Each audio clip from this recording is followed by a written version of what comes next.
In this series of Algebra Essentials, we're looking at exponential equations. And we want to give the exact solution without the use of a calculator. The main thing we'll be using is a property of exponentials. So we have a base, say A, and A is positive. A is greater than 0, not equal to 1. And we put a variable here. This is your typical exponential. Now if you set this equal to, say, a to the y, but this property of exponentials tells you if the base a is positive and not equal to 1, and if you have a to the x equal to a to the y, that has to imply that x is the same thing as y.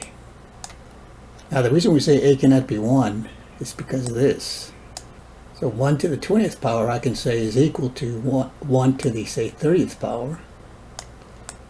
But that doesn't imply that 20 is equal to 30. See here, 20 is not equal to 30. So it's not going to hold.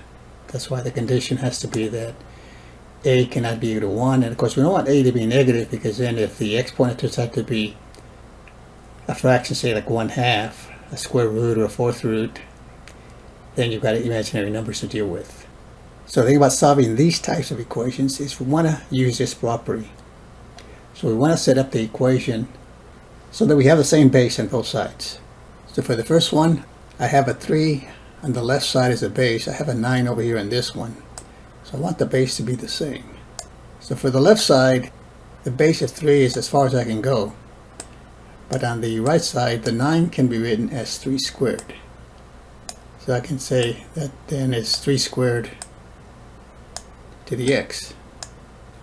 And then again, we're going to use this property that I just went over, along with properties of exponents. So here, power to a power, multiply the exponents. So this is going to be equal to 3. And then x times 2 is 2x. Now we look at this part right there. 3 to the power of x cubed and 3 to the power 2x. If the base is the same, the exponents have to be equal. So x to the third then has to equal to 2x. And now instead of having an exponential equation, I've got a regular polynomial equation. By x to the third, bring the 2x over, or subtract 2x on both sides, you get x cubed minus 2x is equal to 0. Factor out an x here. We have x squared minus 2 equal to 0. So once you have the left side factored out and the right side is 0, if you have a product, the only way a product can be 0 is if one or all the factors are equal to 0. So you just set each factor equal to 0. So setting the x equal to 0, of course I get x equal to 0. So that's one solution. And then we have x squared minus 2 has to equal to 0. And I could solve this by factoring,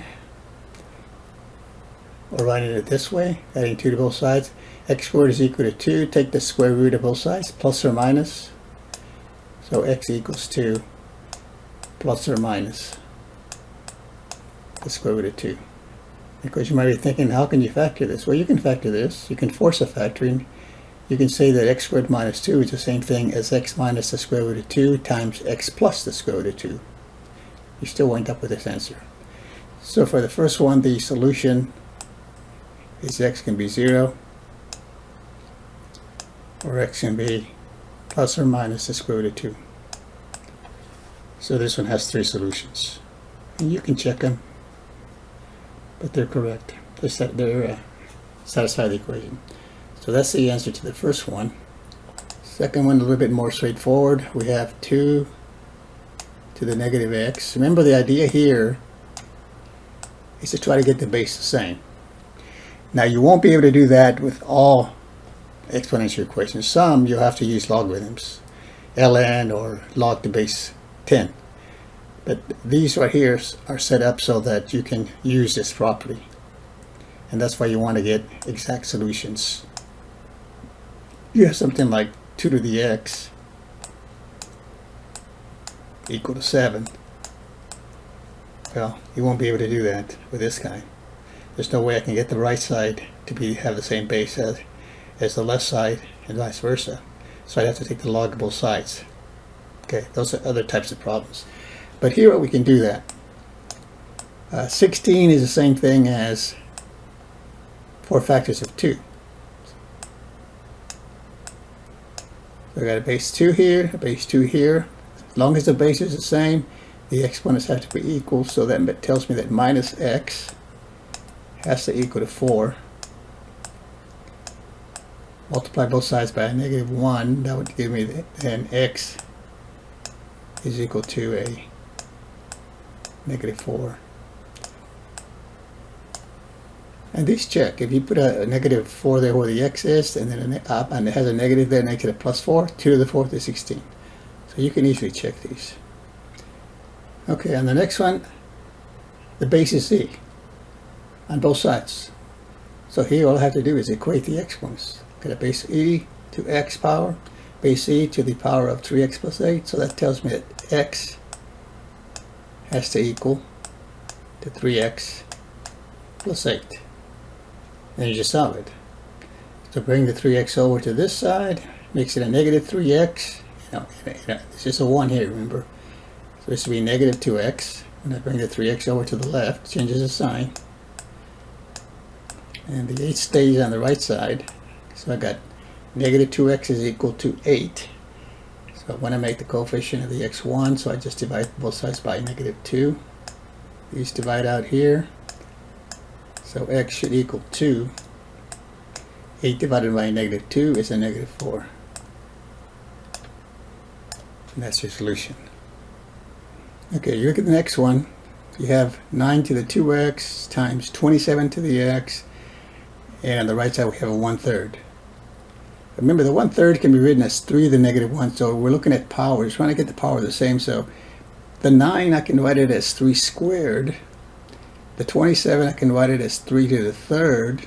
And of course 1/3 is 3 to the negative 1. So the base I want to use here is 3. So let's do it this way. So 9 is 3 squared. That's taken to the 2x power. 27 is 3 to the 3rd. And that's taken to the x power. And 1/3, I'm going to write it as 3 to the negative 1. And I wanted to make this a square, just to make it a little bit different. So let's put a square on that one right there. And this will be a square here. Could work it out the way it is. It'll work out because I got the base the same, but just to make it a little bit more different, make that a 2 here. So instead of an x here, that's an x squared. So then this is going to be 3 power to a power. Here we're using loss of exponents. This will be 4x. And then here, power to a power, multiply the exponents. So this will be 3x squared. And then the right side stays 3 to the negative 1. So let's do with the left side. I got 3, 3. So we're multiplying powers of the same base. We add the exponents. So let me do it up here. This will be 3. And then the power on this, since I'm adding the exponents, will be 3x squared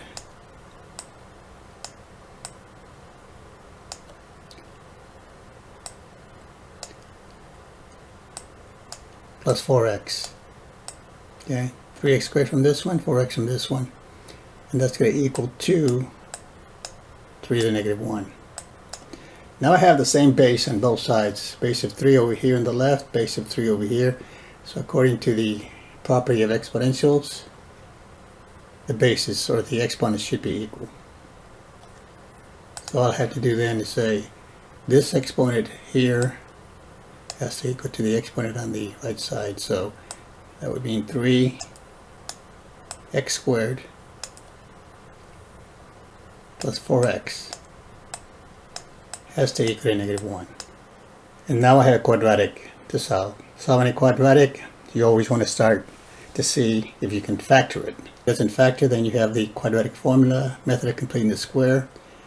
So first we want to try to see if it factors. So we want to bring every being the one side, so 3x squared plus 4x, we'll make one side 0, so we add 1 to both sides. There's a plus 1 here, and the right side will be 0. We try to factor this. Get down at 2 sets of parentheses. Factors are 3x squared are 3x and x.